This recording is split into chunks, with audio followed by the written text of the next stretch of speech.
வணக்கம், உங்கள் சிவஸ்ரீ. ஒரு மனிதன் கடவுளை அடைவது எப்படி?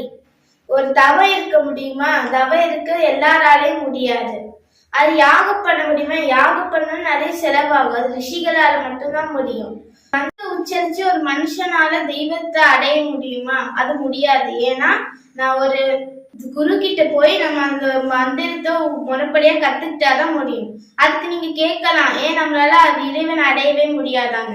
அதுக்கு நம்ம திருவள்ளுவர் என்ன சொல்லியிருக்காருன்னா, நம்மளால இறைவனை அடைய முடியும். நீங்க ஒரு நல்லது செஞ்சு ஒரு நல்ல மனிதனா வாழ்ந்தாலே போதும், நீங்க இறைவனை அடையலாம்.